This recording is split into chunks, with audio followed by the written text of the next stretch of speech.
There is a type of intelligence that has nothing to do with how much you know, nothing to do with your education, your credentials, your IQ, or any of the measurable markers that the world uses to assess how smart a person is. It is something darker, something more precise, something that once developed gives you an advantage in every room you enter, every relationship you navigate, every conflict you face, that most people will never be able to explain and will never be able to counter.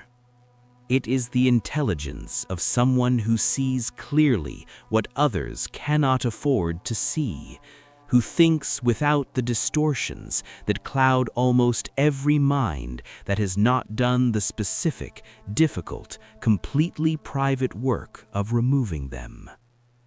8 lessons, 8 ruthless psychological truths that the most dangerously intelligent people in history lived by. Stay until lesson 5, because that one lesson alone will change how you see every person you will ever meet. In the ancient world, the men who lasted, who built empires, shaped philosophy, moved through decades of the most extreme human circumstances imaginable, and emerged not just intact but permanently wiser, shared one quality that separated them absolutely from the men who fell. They were not simply intelligent, they were ruthlessly honest about how intelligence actually works, about what distorts it, about what makes even brilliant people make catastrophic decisions that a clearer mind would have seen coming from miles away. Marcus Aurelius was perhaps the most precise practitioner of this discipline in recorded history.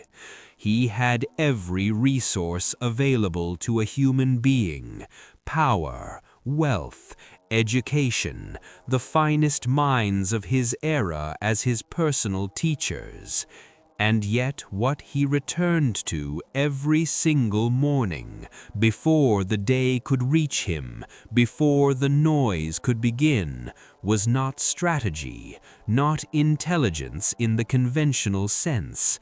The relentless, completely private, often deeply uncomfortable practice of seeing clearly, of stripping away every comfortable distortion, every flattering misreading, every assumption that made the world easier to navigate but less accurate to understand. He called it seeing things as they are, not as you wish them to be, not as they are convenient to be, as they actually are.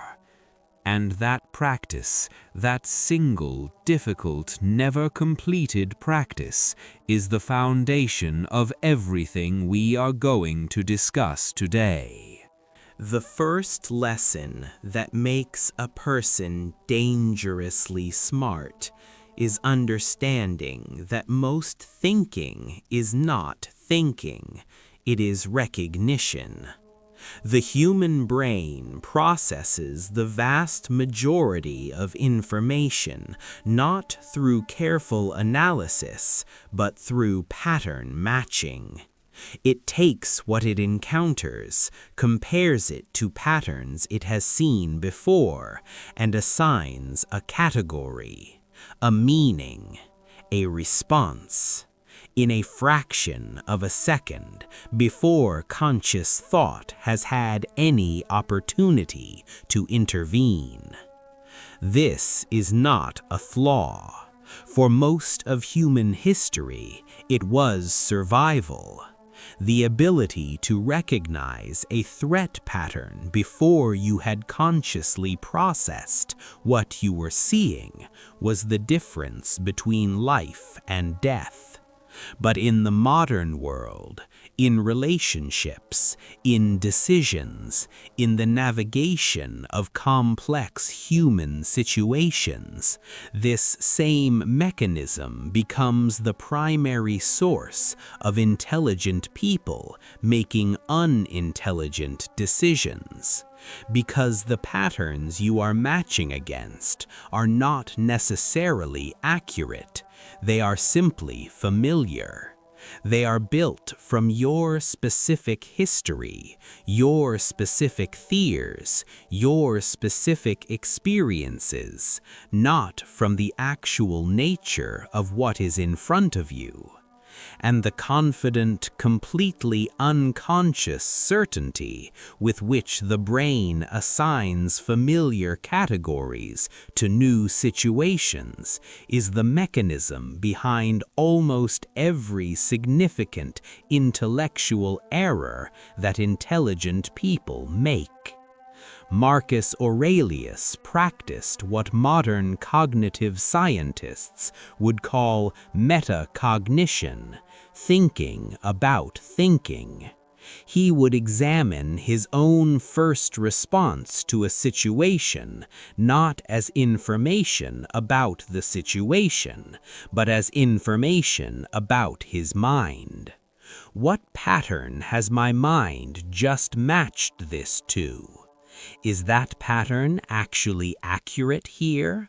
Or am I seeing what I have seen before rather than what is actually present? This discipline, the simple, difficult practice of pausing between perception and conclusion, is the first lesson of dangerously smart thinking. Not because it makes you think faster, because it makes you think more accurately. And accuracy is worth infinitely more than speed in every situation that actually matters. The second lesson is understanding that the most useful information in any interaction is almost never in what is being said. It is in what is not being said. Every person you speak to is continuously making decisions about what to reveal and what to withhold, what to emphasize and what to minimize, what to present clearly and what to present in a way designed to produce a particular impression rather than an accurate understanding. This is not unique to dishonest people. Everyone does it. It is simply how human communication operates at the social level. We present ourselves, we manage our impression, we tell the story of our experience in a way that reflects who we want to be seen as, rather than who we simply are. And the gap, the space between what is presented and what is actually happening, is where all the genuinely useful information lives. The dangerously smart person trains themselves to read that gap, not through suspicion, not through the assumption that everyone is hiding something, through the disciplined practice of listening to more than the content of what is being said, to the pace, the energy, the subjects that receive more emphasis than they seem to warrant, the subjects that receive suspiciously little, the moments when the answer provided is technically responsive to the question asked, but somehow does not fully address what the question was about. Epictetus developed a practice of silence for exactly this reason. He taught that the more space you leave in a conversation, the less you fill, the more carefully you listen, the more the other person will fill that space with exactly the information you would never have obtained by asking directly. Silence is not the absence of intelligence in conversation, it is its highest expression. The third lesson is one that most intelligent people resist more than any other. because it requires them to apply their intelligence to a subject they would rather leave unexamined: themselves. Most people use their intelligence to understand the world around them and to navigate it effectively. They are remarkably good at seeing the errors, the blind spots, the irrational patterns in others. And they are remarkably poor at seeing the same things in themselves. Not because they are less intelligent when it comes to themselves, because they are more motivated. The same cognitive machinery that produces clear analysis of external situations becomes, when turned inward, a defense attorney, building the best possible case for the client, which happens to be yourself, rather than seeking the most accurate possible understanding. The dangerously smart person develops the discipline to apply the same cold, precise, completely unsentimental analysis to their own thinking that they would apply to anyone else. To ask, not rhetorically, but genuinely, where am I wrong here? What am I missing because it is inconvenient to see? What conclusion have I already reached that I am now building evidence for, rather than genuinely questioning? Marcus Aurelius practiced this every single night of his adult life. Before he slept, he reviewed the day, not to confirm his decisions, but to honestly examine them. Not to find evidence that he had been right, but to find evidence that he had been wrong. Because he understood something about intelligence that most people spend their entire lives avoiding. The person who can find their own errors before others do is the most dangerous mind in any room. Not because they are never wrong, because they are wrong for a shorter time than everyone else.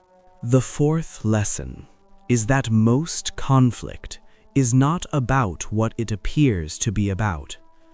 When two people argue, when a relationship fractures, when a negotiation breaks down, when someone responds to a situation with a level of intensity that seems disproportionate to what occurred, the surface content of the conflict is almost never its actual source.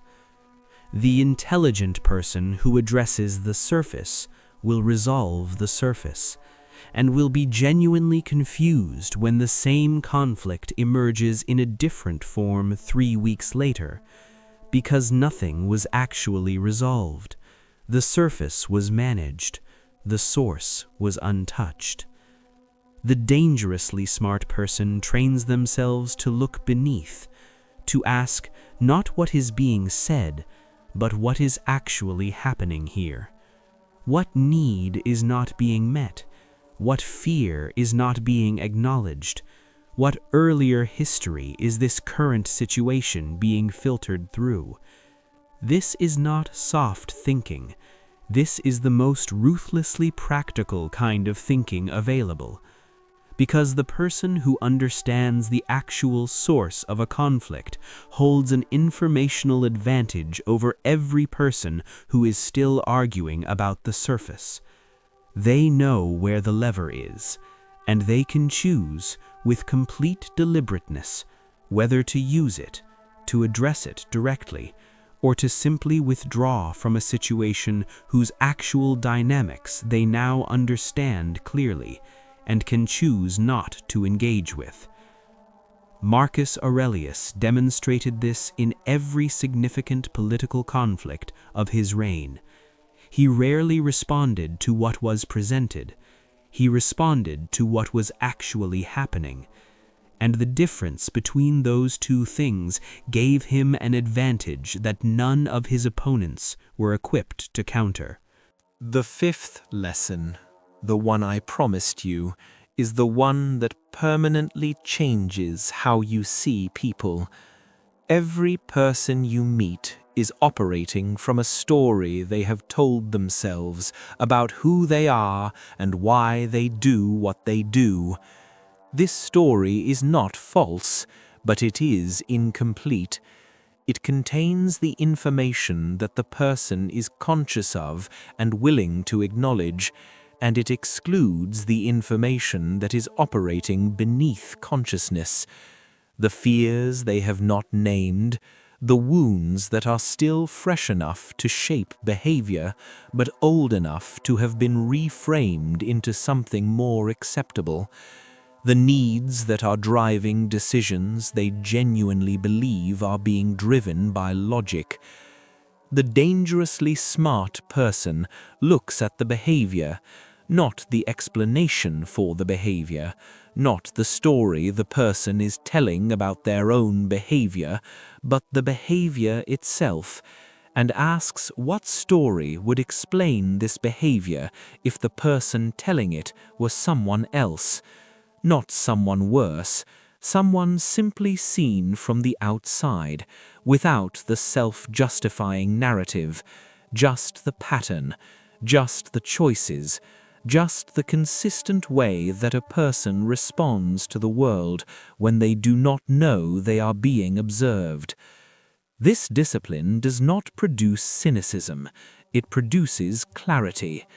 The most genuinely compassionate people are almost always people who see clearly, because they understand that most difficult behavior is driven by pain that has not been resolved, and understanding that, truly, clearly, without judgment, makes it almost impossible to take that behavior personally, which removes it as a lever for anyone trying to use it to destabilize you.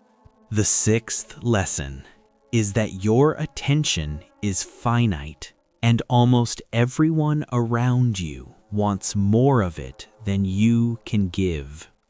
The intelligent person who has not learned this spends enormous amounts of their most valuable resource, focused, careful attention, on things that do not warrant it, on people whose opinion of them does not actually matter, on problems that are not actually theirs, on conflicts that have no resolution because the other party has no interest in resolution, on noise, on distraction dressed as importance. The dangerously smart person treats their attention the way a surgeon treats their hands, as a professional tool, essential to everything they do, requiring protection and discipline and the willingness to say, "This does not deserve what I would have to spend to fully engage with it," and to act on that assessment without apology. Epictetus reduced this to his simplest and most enduring teaching. He divided the world into two categories: what is in your control, what is not, and he insisted, not as philosophy, but as practical instruction, that the only intelligent allocation of your attention is toward the first category. Everything in the second is not a problem to be solved, it is simply a fact to be accepted. And the acceptance, genuine, complete, not performative, frees an enormous amount of cognitive capacity for the things that can actually be influenced. This is not passivity, this is the most aggressive form of prioritization available. The seventh lesson is that the person who controls the framing controls the outcome. Every situation you encounter, every conversation, every negotiation, every conflict arrives in a frame, a context that determines what the relevant questions are, what the possible answers are, and what outcome is even conceivable. Most people accept the frame they are given. They engage with the situation as it has been presented to them. And in doing so, they are engaging in a game whose rules were written by someone else. The dangerously smart person notices the frame before they engage with the content. They ask, who constructed this? What does this framing assume? What alternatives does it exclude? What would this situation look like if it were framed differently? And sometimes, often, the most powerful move available is not to answer the question, but to change the question. Not to solve the problem, but to redefine the problem. Not to win within the constraints, but to question the constraints. Marcus Aurelius did this consistently throughout his reign. When presented with situations that seemed to require a choice between two difficult options, he would pause long enough to ask whether the framing itself was accurate, whether the choice that seemed necessary was actually necessary, or whether it was simply the choice that was visible from within the frame he had been given. And more often than not, there was a third option, invisible from within the frame, obvious once the frame was questioned.